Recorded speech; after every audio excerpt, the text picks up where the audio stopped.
प्रिय विद्यार्थियों, welcome to HR sir classes. हमारे YouTube चैनल पर आप लोगों का स्वागत है, वेलकम है और अभिनंदन है। आज की क्लास में हम बात करने जा रहे हैं कोशिका विभाजन के बारे में।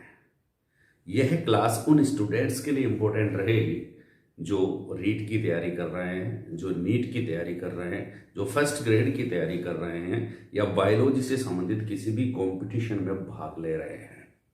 क्लास को ध्यान से सुनेंगे ताकि आप एग्जाम फाइट कर सकें। पढ़ाने का तरीका बड़ा ही सिंपल है। कंपटीशन में किस प्रकार से प्रश्न आप लोगों से पूछे जाएंगे उस तरीके को ध्यान में रखते हुए हम आप लोगों को बताएंगे। टॉपिक क्या है? सेल डिवीजन है, कोशिका विभाजन। टॉपिक कौन सा है? कोशिका विभाजन, या जिसको अपन कहेंगे सेल डिवीजन। सेल डिवीजन, कोशिका विभाजन या सेल डिवीजन के बारे में अपन बात करें तो क्या क्या संभावनाएं होती हैं। जब हम कोई टॉपिक चूज करते हैं तो उसकी संभावनाएं तलाशते हैं कि किस प्रकार के प्रश्न इस टॉपिक में से पूछे जाएंगे।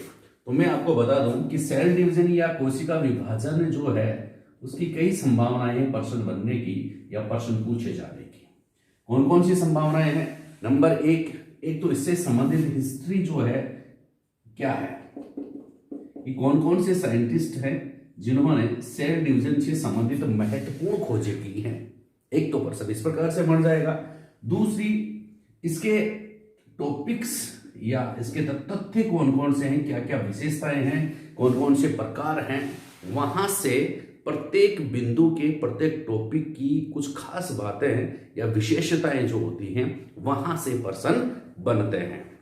ठीक है, तो पहले हम चर्चा करते हैं कोशिका विभाजन की हिस्ट्री से संबंधित क्या प्रश्न बन सकते हैं, कौन कौन से प्रश्न एग्जाम्स में पूछे जा सकते हैं। ठीक है, क्या हिस्ट्री है? पहली संभावना तलाशते हैं हिस्ट्री कोशिका विभाजन की।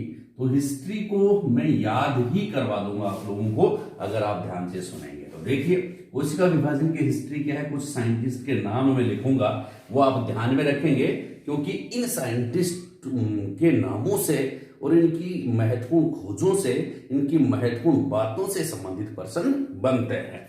देखिए, नंबर फर्स्ट मैंने आपका नाम लिख दिया यहां पर, रुडोल्फ विर्चोव। ये नाम जो है ये एग्जाम में पूछे गए हैं, इनसे संबंधित प्रश्न। रुडोल्फ विर्चोव मैंने पहला नाम लिखा है।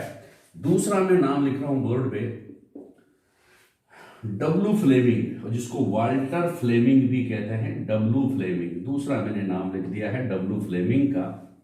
तीसरा मैंने नाम लिख दिया है FM, फार्मर व मुर्रे। फार्मर व मुर्रे, फार्मर एंड मुर्रे। देखो क्या क्या नाम लिखा है, Rudolf Virchow, W Flemming, Farmer and Moore, और एक और बर्गर अपन खा लेते हैं और उसका नाम है स्ट्रोसबर्गर। स्ट्रोसबर्गर मैंने लिख दिया है। और एक पांचवा नाम वो लिख रहा हूं मैं, डार्लिंगटन। डार्लिंग मत समझ लेना इसको, ये डार्लिंगटन है। कई नाम लिखे हैं, 5 नाम तो लिख दिए हैं मैंने। रुडोल्फ विर्चोव है, वाल्टर फ्लेमिंग है, स्ट्रासबर्गर है, फॉर्मर एंड मूरे है और डार्लिंगटन है। ये क्या काम किया है इन्होंने, क्या महत्वपूर्ण प्रश्न यहां से बन सकते हैं? तो देखिए, रुडोल्फ विर्चोव का एक महत्वपूर्ण प्रश्न एग्जाम्स में पूछा जाता है, चाहे फर्स्ट ग्रेड हो, चाहे नीट हो, चाहे रीट हो, प्रश्न तो बनता है। क्या प्रश्न बनता है कि नई कोशिकाओं की उत्पत्ति पूर्ववर्ती कोशिकाओं से होती है, यह सिद्धांत या कथन किसका है? प्रश्न क्या बन गया कि नई कोशिकाओं की उत्पत्ति पूर्ववर्ती कोशिकाओं से होती है। नई कोशिकाओं की उत्पत्ति पुरानी कोशिकाओं से होती है, पहले वाली कोशिकाओं से होती है, यह किसने कहा? तो आंसर क्या आ जाएगा? रुडोल्फ विर्चोव ने कहा। किसने कहा? रुडोल्फ विर्चोव ने। याद रखेंगे, विर्चोव, रुडोल्फ विर्चोव। नई कोशिकाओं की उत्पत्ति पुरानी कोशिकाओं से होती है, या नई कोशिकाएं जो होती है वह पूर्ववर्ती कोशिकाओं से इनका निर्माण होता है।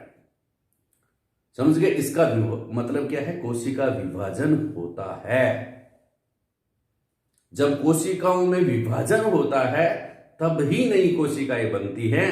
ये शुरुआत कर दी है रुडोल्फ विर्चोव ने। बहुत बढ़िया क्वेश्चन एग्जाम्स में पूछा जाता है। नेक्स्ट है वाल्टर फ्लेमिंग। वाल्टर फ्लेमिंग ने क्या काम किया है? देखिए, वाल्टर फ्लेमिंग ने माइटोसिस नाम दिया है भाई, माइटोसिस। और आपको पता है माइटोसिस जो होता है उसको हिंदी में समसूत्री विभाजन भी हम कहते हैं। क्या कहते हैं? समसूत्री विभाजन। माइटोसिस को क्या कहेंगे? समसूत्री विभाजन कहते हैं। तो माइटोसिस जो होता है वह किसने नामकरण किया? माइटोसिस नाम किसने दिया? तो आप बताएंगे वाल्टर फ्लेमिंग ने। माइटोसिस नाम किसने दिया? वाल्टर फ्लेमिंग ने। माइटोसिस ने प्लांट्स में भी स्टडी किया और एनिमल्स में भी। अगर एनिमल्स की बात करें तो इसने फ्लेमिंग ने सैलामेंडर नामक जो उभयचर है, सैलामेंडर में माइटोसिस का अध्ययन किया।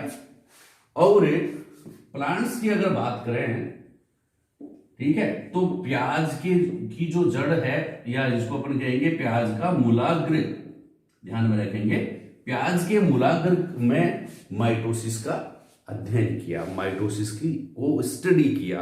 माइटोसिस नाम किसने दिया? तो आप बताएंगे फ्लेमिंग ने। माइटोसिस नाम किसने दिया है? फ्लेमिंग ने। रुडोल्फ विर्चोव ने क्या कहा कि नई कोशिकाओं की उत्पत्ति होती है वह पुरानी कोशिकाओं से होती है। याद रहेगा, ठीक है। अब फार्मर व मुर्रे, फार्मर व मुर्रे जो है वह, इसमें देखो फार्मर व मुर्रे जिसको कहेंगे F&M। फार्मर व मुर्रे क्या कहता है? दो नाम हो गए, फार्मर, इसको अपन कहेंगे फार्मर व मुर्रे। इन्होंने मियोसिस नाम दिया है, MEIOSIS, आपको पता होना चाहिए। मियोसिस जिसको हिंदी में अर्धसूत्री विभाजन कहते हैं। दो जने हैं, आधे आधे बांट लिए, नाम दे दिया फार्मर व मुर्रे, यानी कि FM। आप लोगों से पूछ ले, FM सुनते हो ना कई बार, आपको नाम जो पूछ ले FM नाम किसने दिया? अरे यार, FM ने क्या नाम दिया? मियोसिस नाम दिया। मियो, एकदम मियोसिस नाम किसने दिया? FM ने दिया। FM ने कौन सा नाम दिया? मियोसिस नाम दिया। और जिसको कहेंगे स्ट्रासबर्गर ने मियोसिस की खोज की है। बर्गर जो होता है, बर्गर में अगर एक पूरा बर्गर देखें तो दो आधे आधे हिस्से होते हैं, उसमें आधे आधे हिस्से होते हैं, एक ऊपर ब्रेड एक नीचे ब्रेड, एक बर्गर बनती है। इसका मतलब आधे आधे हिस्से किसके होते हैं? बर्गर के होते हैं। बर्गर जो अपन खाते हैं, ठीक है, उसके दो आधे आधे हिस्से होते हैं, एक ब्रेड ऊपर एक नीचे। तो स्ट्रासबर्गर जो था, आधे आधे हिस्से होते हैं बर्गर में। तो अर्धसूत्री विभाजन की खोज किसने की है? स्ट्रासबर्गर ने अर्धसूत्री विभाजन की खोज। देखो, मियोसिस की खोज का प्रश्न आए तो आप बताएंगे किसने की है? तो स्ट्रासबर्गर ने। याद हो जाएगा, बर्गर में दो ब्रेड होती है, आधी ब्रेड एक बर्गर के ऊपर एक ब्रेड, फिर नीचे ब्रेड, आधी आधे ब्रेड मिलकर के क्या बनाते हैं? एक पूरी बर्गर बनाते हैं। तो स्ट्रासबर्गर जो होता है उसने क्या कहा, क्या ना, किसकी खोज की? मियोसिस की खोज की। और फ्लेमिंग ने किसकी खोज की? माइटोसिस की खोज की। बर्गर अर्धसूत्री विभाजन और फ्लेमिंग समसूत्री विभाजन।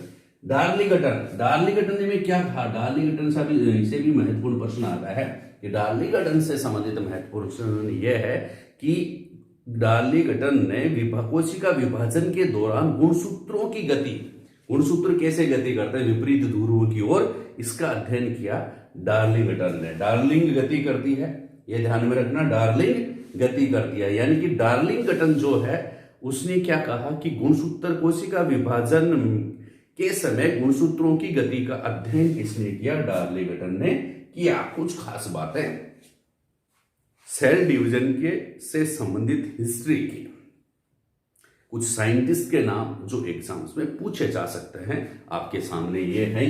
रुडोल्फ विर्चोव है, डब्ल्यू फ्लेमिंग है, फार्मर व मुर्रे है, स्ट्रासबर्गर है और डार्लिंगटन है। रुडोल्फ विर्चोव ने यह कहा कि नई कोशिकाओं की उत्पत्ति पुरानी कोशिकाओं से होती है। फ्लेमिंग ने क्या कहा? कि माइटोसिस की खोज की, एनिमल में सैलामेंडर का स्टडी किया और प्लांट्स में प्याज के मूलागर का को स्टडी किया।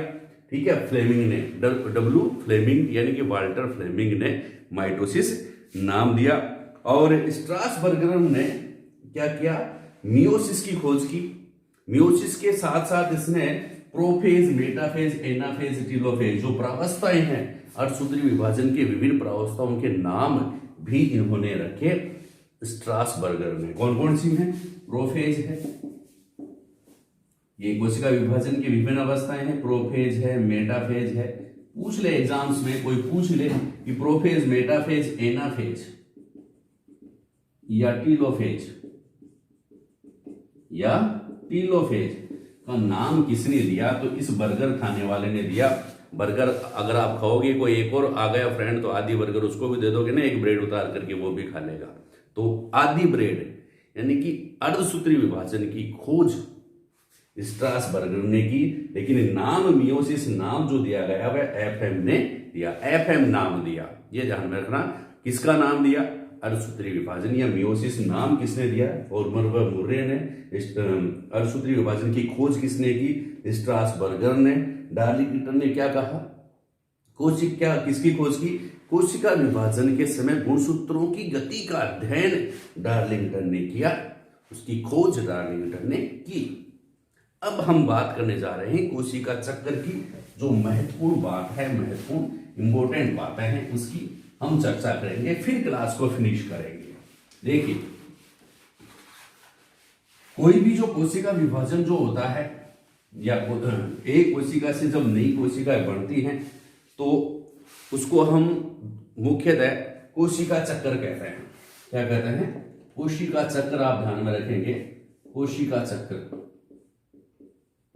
एक कोशिका से अगर कोई नई एक सेल है, एक कोशिका से दो अगर कोशिकाएं बनती हैं या फिर चार कोशिकाएं बनती हैं, तो एक विशेष चक्र जो इसमें पूरा होता है, जिसको हम क्या कहेंगे?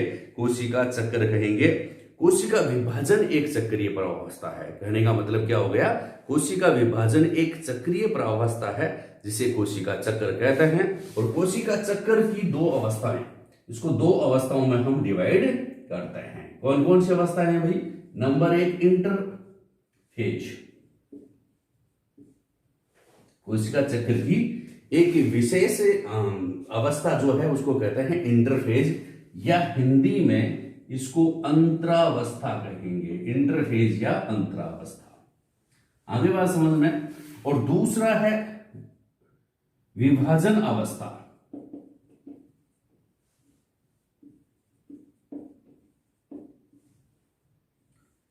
ठीक है, विभाजन अवस्था, या फिर इसको अपन कहेंगे डिवीजन फेज। ठीक है, इंटरफेज अवस्था और डिवीजन अवस्था। डिवीजन फेज, या इसको हम क्या कहेंगे? एम फेज भी कहते हैं। क्या कहते हैं? एम फेज भी कहते हैं। इंटरफेज या अंतरावस्था और विभाजन अवस्था, इसको एम फेज भी कहेंगे। एम फेज का मतलब इसमें माइटोसिस भी हो जाएगा इसके बाद, या फिर मियोसिस भी हो सकता है। आगे बात समझ में। यानी कि विभाजन अवस्था जो होती है उसमें कोशिका का विभाजन होता है। क्या होता है? कोशिका का विभाजन। और कोशिका का विभाजन जो होता है, कोशिका विभाजन आपको पता है कि तीन प्रकार का होता है। जनरली कोशिका विभाजन कितने भागों में डिवाइड करते हैं? इसको अपन तीन भागों में डिवाइड करते हैं। एक तो देखिए असूत्री विभाजन। असूत्री विभाजन ध्यान से देखना, फिर हम अध्ययन करेंगे। बेसिक कंसेप्ट हम बात कर रहे हैं। असूत्री विभाजन या एमाइटोसिस। असूत्री विभाजन या एमाइटोसिस। फिर समसूत्री विभाजन या माइटोसिस। दूसरा विभाजन कौन सा हो गया? समसूत्री विभाजन या माइटोसिस। समसूत्री विभाजन या माइटोसिस। और तीसरा विभाजन हो गया अर्धसूत्री विभाजन। तीन प्रकार के विभाजन होंगे इंटरफेज के बाद। समझ गए? इंटरफेज के बाद तीन प्रकार के विभाजन होंगे। एक तो असूत्री विभाजन, दूसरा समसूत्री विभाजन और तीसरा अर्धसूत्री विभाजन। या आपको पता है इसको अपन क्या कहते हैं, मियोसिस कहते हैं। आगे इनकी हम चर्चा करने जा रहे हैं, फिर भी बेसिक कंसेप्ट जो एग्जाम्स में पूछे जा सकते हैं उनके ऊपर बात करेंगे कि असूत्री विभाजन जो होता है इसको हम डायरेक्ट डिवीजन कहते हैं। कौन सा डिवीजन, डायरेक्ट डिवीजन भी हम कहेंगे, डायरेक्ट डिवीजन या प्रत्यक्ष विभाजन हम इसको कहेंगे, क्योंकि इसमें क्या होता है, कोई भी जो कोशिका होती है उसका जो न्यूक्लियस जो है वह विभिन्न प्रावस्थाओं में बढ़ता नहीं है, विभाजन की विभिन्न अवस्थाओं में ये डिवाइड नहीं होता है। ये बढ़ता कैसे है, ये कोशिका जो होगी उसका जो न्यूक्लियस जो है पहले डंबलाकार हो जाएगा, लंबा हो जाएगा, और इसमें बीच में एक संकीर्ण खांच बन जाएगी, ये लंबा होकर के फिर क्या हो जाएगा भाई, यह जो न्यूक्लियस है वह ही दो भागों में डिवाइड हो जाएगा। उसके बाद साइटोप्लाज्म या कोशिका द्रव्य का विभाजन होगा और दो कोशिकाएं बन जाएगी। ये सिंपल सा डायरेक्ट विभाजन है। इसमें केंद्र डंबलाकार होकर के दो भागों में टूट जाता है, इसलिए इसको अपन क्या कहेंगे, कोई उप प्रावस्था या प्रावस्था इसमें नहीं पाई जाती है, इसलिए असूत्री विभाजन जो होता है या एमाइटोसिस जो होता है उसको हम डायरेक्ट डिवीजन कहते हैं। समझ में आ गई होगी बात, इसको क्या कहते हैं, डायरेक्ट डिवीजन कहते हैं। किसमें पाया जाता है, ये देखो पीपीएलओ, ये जो जनरली प्रोकैरियोटिक कोशिकाएं जो होती है उसमें पाए जाते हैं, जैसे पीपीएलओ है, बैक्टीरिया है, ब्लू ग्रीन एल्गी है, साइनोफाइसी के जो सदस्य हैं उनमें किस प्रकार का डिवीजन पाया जाता है, एमाइटोसिस पाया जाता है। माइटोसिस या समसूत्री विभाजन किसे कहेंगे, जिसमें गुणसूत्रों की संख्या क्या होती है, समान बनी रहे, उसको माइटोसिस कहते हैं।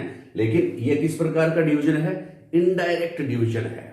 इनडायरेक्ट डिवीजन भी इसको अपन कहते हैं, माइटोसिस को कौन सा डिवीजन कहते हैं, इनडायरेक्ट डिवीजन। आप सोच रहे होंगे इसको इनडायरेक्ट डिवीजन क्यों कहते हैं, क्योंकि इसमें जो न्यूक्लियस है वह सीधा डिवाइड नहीं होता है, यह विभिन्न अवस्थाओं में बढ़ता है, प्रोफेज, मेटाफेज, एनाफेज, टीलोफेज, ठीक है, उनमें बढ़ता है, इसलिए इसको अपन क्या कहेंगे, समसूत्री विभाजन को इनडायरेक्ट डिवीजन कहते हैं माइटोसिस को। और समसूत्री इसको क्यों कहते हैं, क्योंकि इसलिए कहेंगे क्योंकि इसमें जो एक कोशिका के विभाजन से जो दो कोशिकाएं बनती हैं उनमें गुणसूत्रों की संख्या समान बनी रहती है, इसलिए इसको माइटोसिस या समसूत्री विभाजन कहते हैं। अर्धसूत्री विभाजन जो होता है वह जनरली या इसमें पाया जाता है, आपको पता है रिप्रोडक्टिव सेल्स जो होती हैं उनमें अर्धसूत्री विभाजन पाया जाता है। रिप्रोडक्टिव ऑर्गेन्स में अर्धसूत्री विभाजन पाया जाता है। रिप्रोडक्टिव सेल्स में कौन सा डिवीजन पाया जाता है, मियोसिस। इसमें जो संतति कोशिकाएं जो इस विभाजन के फलस्वरूप बनती हैं उनमें गुणसूत्रों की संख्या जो मातृ कोशिकाएं जो होती हैं, जो मदर सेल्स होती हैं, उनसे आधी हो जाती हैं, इसलिए इनको मियोसिस या अर्धसूत्री विभाजन कहते हैं। ये बेसिक कंसेप्ट था। अब हम बात करेंगे इंटरफेज की। जब ये विभाजन अवस्था हो गई, ठीक है, फिर इसके बाद में एक और, अगर कोशिका एक बार और विभाजित होना चाहिए तो एम फेज यानी कि माइटोसिस या मियोसिस फेज, इससे पहले आपको बीच में कौन सी आएगी, इंटरफेज अवस्था आएगी। ये अवस्था आएगी इंटरफेज अवस्था या अंतरावस्था। इसको दो विभाजनों के बीच की अवस्था अपन कहते हैं। इंटरफेज को क्या कहेंगे, जैसे इंटरवेल होती है स्कूल में कि भाई आधी क्लास लग गई, उसके बाद इंटरवेल, फिर वापस से क्लास शुरू हो गई। पहले क्लास शुरू हो गई 4 पीरियड की, फिर इंटरवेल हो गया, फिर क्लास शुरू हो गई। वैसे ही क्या होता है कि पहले जैसे मान लो कि आप घर से गए, वो भी एक तरह से इंटरवेल ही होता है, फिर आप क्लास में गए, फिर आपने इंटरवेल हुआ, फिर क्लास ली। तो यहां पर पहले एम फेज हो गई, फिर दो विभाजनों के बीच की जो अवस्था है इसको हम क्या कह देंगे, इंटरफेज या इंटरवेल या अंतरावस्था कहते हैं। यह कोशिका चक्र की सबसे लंबी अवस्था है। कोशिका चक्र की सबसे लंबी अवस्था कौन सी है, तो आप बताएंगे इंटरफेज या अंतरावस्था। अब इंटरफेज के बारे में क्या महत्वपूर्ण प्रश्न बनते हैं, ध्यान से सुनेंगे तभी आप एग्जाम में सही ऑप्शन चुनेंगे। देखिए इंटरफेज, एक डायग्राम बनाऊंगा उससे आप समझ आना। कोशिका चक्र का अगर अपने को अध्ययन करना है तो उसके लिए मनुष्य की कोशिका का जनरली संवर्धन जो करते हैं उसमें इसका अध्ययन करते हैं। और कोशिका चक्र जो होता है उसमें से ध्यान में रखना कहां कहां इसका स्टडी करते हैं, उसकी प्रत्येक जीव में कोशिका चक्र की जो अवधि होती है ना वह प्रत्येक जीव में भिन्न भिन्न होती है। एग्जाम्पल अगर मनुष्य की बात करें तो मानव कोशिका जो होती है, मानव कोशिका संवर्धन में अगर इसका अध्ययन करें तो उसमें कोशिका चक्र की जो अवधि होती है कुछ बुक्स में इसको 10 से 20 घंटे बताया है, लेकिन लेटेस्ट जो एनसीईआरटी की बुक्स है उसमें कोशिका चक्र की अवधि मानव कोशिका के लिए कितने घंटे बताए हैं, 24 घंटे। यानी कि 24 घंटे लगते हैं एक कोशिका को विभाजित होने में।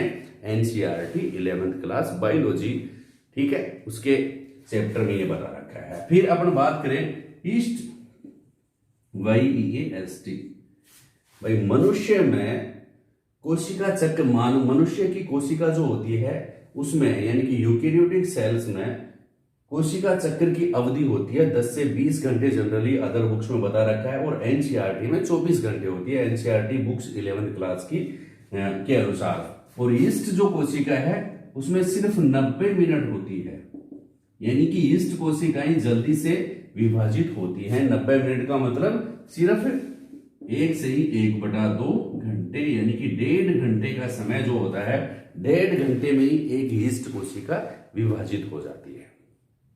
और मनुष्य की कोशिका को विभाजित होने में कितना समय लगता है, 24 घंटे लगता है। तो कोशिका चक्र की ये सबसे लंबी अवस्था कौन सी है, इंटरफेज। क्यों है, देखिए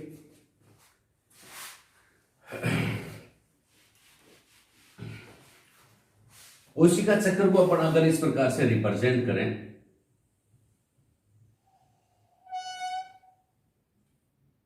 ठीक है, इस प्रकार से रिप्रेजेंट करें हम, तो इसमें जो इंटरफेज अवस्था आती है, ठीक है, इंटरफेज अवस्था आ जाएगी, फिर एम फेज आएगी, ये एम फेज आ गई। इंटरफेज अवस्था जो होती है या अंतरावस्था जो होती है उसको कई उप प्रावस्थाओं में डिवाइड किया गया है। पहले मैं ये बता देता हूं कौन कौन सी, एक तो G1, दूसरी S और तीसरी G2, और चौथी भी आपको हम बताएंगे G0 अवस्था। इनका ध्यान में रखना, यहां से संबंधित महत्वपूर्ण प्रश्न एग्जाम में जरूर पूछे जाते हैं। कैसे, देखिए मैं इसको डिवाइड कर रहा हूं, ये तो आप एम फेज मान लीजिए, कोशिका चक्र की कोशिका चक्र बता दिया मैंने, एम फेज। एम फेज के बाद एम फेज में प्रोफेज, मेटाफेज, यहां प्रोफेज आ जाएगी या मेटाफेज आ जाएगी, एनाफेज आ जाएगी और टीलोफेज आ जाएगी। ये मान लो 24 घंटे का एक चक्कर बना रहे हैं हम। 24 घंटे के चक्कर में से 12 घंटे यहां से, फिर ये मान लो आप कोशिका एम फेज आ गई, फिर ये साइटो कोशिका जिसको कहेंगे साइटोकाइनेसिस, कोशिका द्रव्य विभाजन हो जाएगा। कोशिका द्रव्य विभाजन होने के बाद फिर G0 स्टेज आ जाएगी, आ सकती है G0 स्टेज, फिर आ जाएगी ये G1 स्टेज। G1 अवस्था जो होती है यह लगभग 12 घंटे की होती है। G1 अवस्था कितने घंटे की होती है, 12 घंटे की होती है। 24 घंटों में से कितने घंटों की भाई, और बढ़ाओ इसको, 12 घंटे की, लगभग 12 घंटे की कौन सी अवस्था होती है, G1 अवस्था। फिर S अवस्था, G1 के बाद कौन सी आती है, S अवस्था, S फेज। S फेज जो होगी वह कितने घंटे की होती है, 6 से 8 घंटे की होती है। 6 से 8 घंटे की S फेज होती है। फिर G2 प्रावस्था, G2 प्रावस्था जो होगी वह कितने की होगी, लगभग 3 से 5 घंटे की यह अवस्था होती है। ये तो बेसिक कंसेप्ट आप लोग ध्यान में रखें कि G1 अवस्था 12 घंटे की, S प्रावस्था 6 से 8 घंटे की, G2 प्रावस्था 3 से 5 घंटे की, ठीक है। इसके बाद कोशिका द्रव्य या साइटोकाइनोसिस या फिर G0 स्टेज यहां आती है, ये G1। इनके बारे में हम अब थोड़ा सा विस्तार से स्टडी करेंगे कि इंटरफेज अवस्था से सबसे महत्वपूर्ण पहला प्रश्न क्या निकला।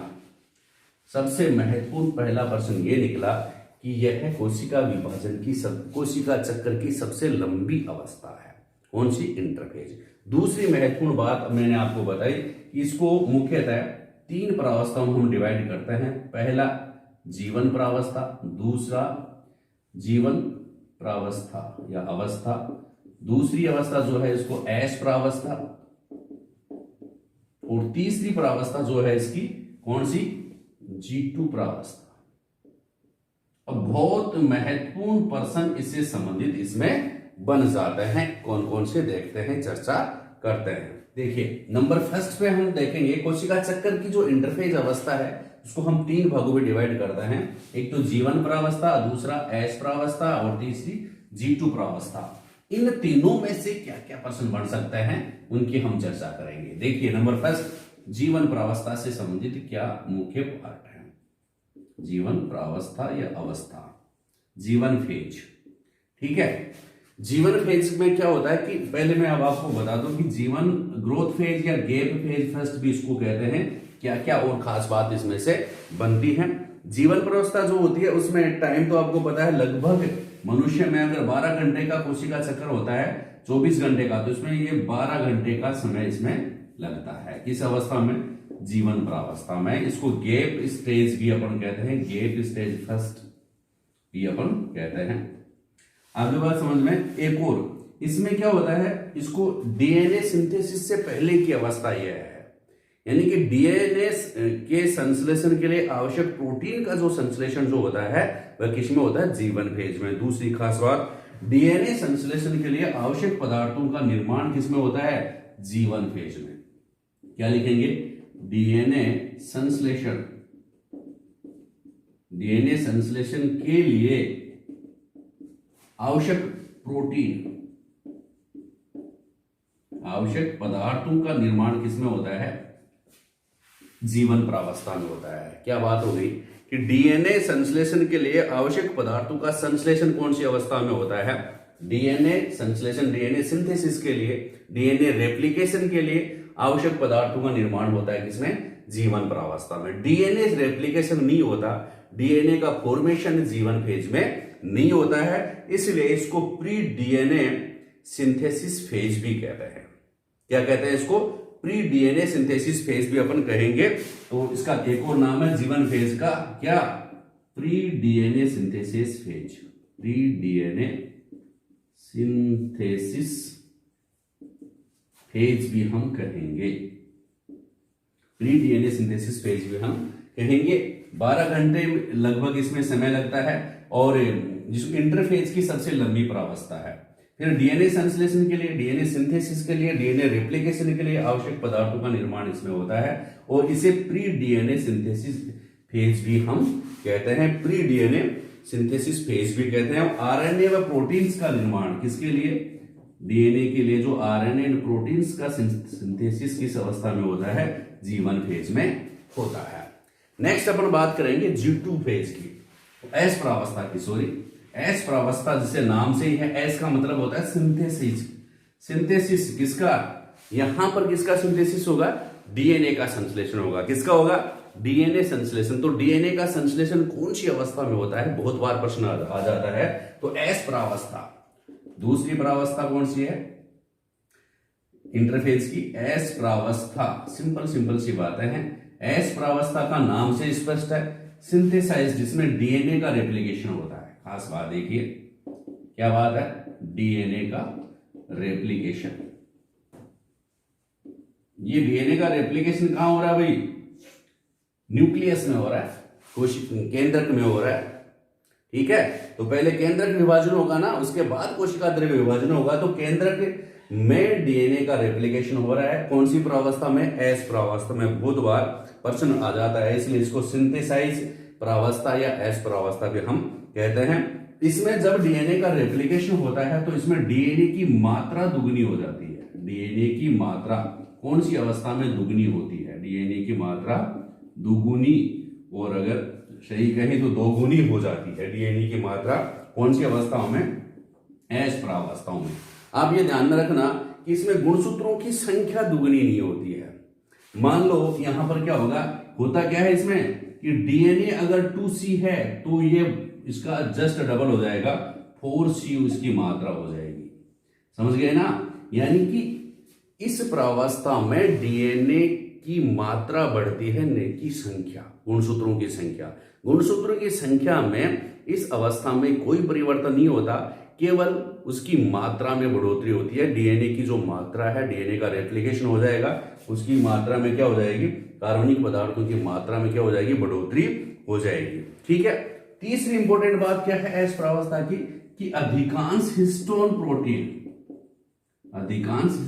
प्रोटीन का जो संश्लेषण है वो कौन सी अवस्था में भी होता है, एस प्रावस्था में होता है। अधिकांश हिस्टोन प्रोटीन का संश्लेषण किस में होगा, एस प्रावस्था में होगा।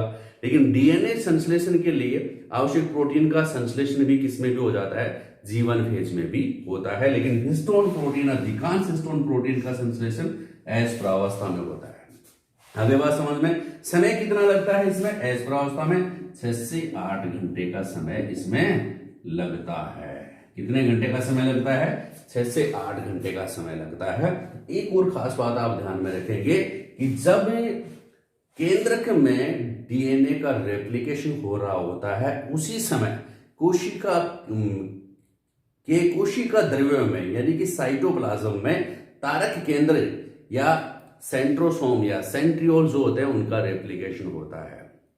तारक केंद्र जो होता है वह उसकी प्रतिकृति कोशिका द्रव्य में होती रहती है। डिप्लोसोम में से एक सेंट्रोमियर जो है निकल करके दूसरी तरफ जाने लग जाता है। यहां तो होता है डीएनए का रेप्लिकेशन और कोशिका द्रव्य में क्या होता है, सेंट्रोसोम का, सेंट्रोमियर्स का रेप्लिकेशन वहां पर होता है। अब ध्यान में रखेंगे सेंट्रियोल्स का रेप्लिकेशन जो होता है कोशिका द्रव्य में, जब सेंट्रियोल का रेप्लिकेशन होता है तब न्यूक्लियस में क्या होता है, न्यूक्लियस में डीएनए का रेप्लिकेशन होता है। सीधी सी बात आप लोग ध्यान में रखेंगे। तीसरी बात हम चर्चा करेंगे इसकी G2 प्रावस्था की, कि G2 प्रावस्था में होता क्या है। खास इंपॉर्टेंट पर्सन आप लोगों के लिए है। G2 प्रावस्था में क्या होता है, G2 प्रावस्था को पोस्ट डीएनए सिंथेसिस प्रावस्था भी कहते हैं। G2 प्रावस्था क्योंकि डीएनए के संश्लेषण के बाद की अवस्था ना, जिसको अपन क्या कहेंगे, पोस्ट डीएनए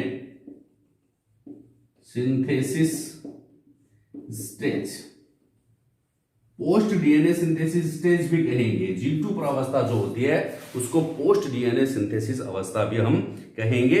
इसमें विभिन्न प्रकार के आरएनए का संश्लेषण होता है। इसमें भी G2 अवस्था है ना, ये ग्रोथ अवस्था, इसमें विभिन्न प्रकार के आरएनए जैसे आरआरएनए, एमआरएनए, टीआरएनए, इनका संश्लेषण कौन सी अवस्था में होता है। बहुत बढ़िया प्रश्न आ जाता है, विभिन्न प्रकार के आरएनए जो होता है उनका संश्लेषण कौन सी अवस्था में होता है, तो आप बताएंगे G2 प्रावस्था में होता है। G2 प्रावस्था में इसका संश्लेषण होता है, आरआरएनए, एमआरएनए और टीआरएनए का संश्लेषण इसमें होता है। और जो देखो आगे जाकर के जब कोशिका विभाजन होगा तब क्या बनेंगे, स्पिंडल फाइबर बनेंगे। स्पिंडल फाइबर जो होंगे वो किसके बने होंगे, प्रोटीन के। तो स्पिंडल फाइबर या तर्कु तंतु जो होते हैं उनके निर्माण के लिए आवश्यक प्रोटीन का संश्लेषण भी किसमें होता है, G2 प्रावस्था में। ये मत कह देना कि तर्क तंतु इसी अवस्था में मर जाता है, G2 अवस्था में नहीं। क्या लिखेंगे, जो तर्कु तंतु है या स्पिंडल फाइबर तंतु या स्पिंडल फाइबर, पूरा देखना, तर्कु तंतु या स्पिंडल फाइबर के निर्माण के लिए आवश्यक, इनका निर्माण नहीं होता है, के निर्माण के लिए आवश्यक प्रोटीन्स का संश्लेषण, आवश्यक प्रोटीन्स का संश्लेषण कौन सी अवस्था में होता है, G2 प्रावस्था में होता है। कौन सी प्रावस्था में होता है, G2 प्रावस्था में होता है। स्पिंडल फाइबर के निर्माण के लिए आवश्यक प्रोटीन्स का संश्लेषण कौन सी अवस्था में होगा, तो आप बताएंगे G2 प्रावस्था में होगा। हिस्टोन प्रोटीन का संश्लेषण, अधिकांश हिस्टोन प्रोटीन का संश्लेषण किसमें होगा, एस प्रावस्था में होगा। डीएनए का रेप्लिकेशन कौन सी अवस्था में होगा, एस प्रावस्था में होगा। तो ये बातें आप लोग ध्यान में रखें। एक और लास्ट इसकी स्टेज बचती है G0 स्टेज। G0 स्टेज जो होती है इसको शांत प्रावस्था कहेंगे, शांत प्रावस्था भी अपन कहेंगे। क्यों कहते हैं, इसमें जब व्यक्ति बड़ा हो जाता है, उसकी वृद्धि नहीं होती है, कोशिका विभाजन की आवश्यकता नहीं पड़ती है, तो वह कोशिका कौन सी अवस्था में चली जाती है, जिसमें विभाजन नहीं होता, G0 अवस्था में चली जाती है। G0 अवस्था का मतलब यही है कि वह कोशिका विभाजन उस समय विभाजन नहीं कर रही होती है। ये ध्यान में रखना, इसमें विभाजन से संबंधित आवश्यक क्रियाएं नहीं होती है, लेकिन वह उपापचयी रूप से सक्रिय होती है। ये बात मत भूलना। G0 अवस्था में कोशिका उपापचयी रूप से तो सक्रिय होती है, लेकिन वह कोशिका विभाजन नहीं करती है। ठीक है, जैसे हृदय कोशिकाएं हैं, या जब कोई व्यक्ति पूरा ग्रोथ कर जाता है या उसको किसी कोशिका को विभाजन की आवश्यकता नहीं पड़ती है, तो वे कोशिकाएं कौन सी अवस्था में होती हैं? शांत अवस्था में होती हैं, G0 अवस्था में होती हैं। तो डियर स्टूडेंट्स, ये मेरी जो क्लास थी वह आप लोगों के लिए बेसिक कंसेप्ट क्लियर करने वाली थी। अगर आपको पसंद आई है तो लाइक जरूर करें, कमेंट्स जरूर करें और चैनल को सब्सक्राइब जरूर करें। थैंक यू, धन्यवाद।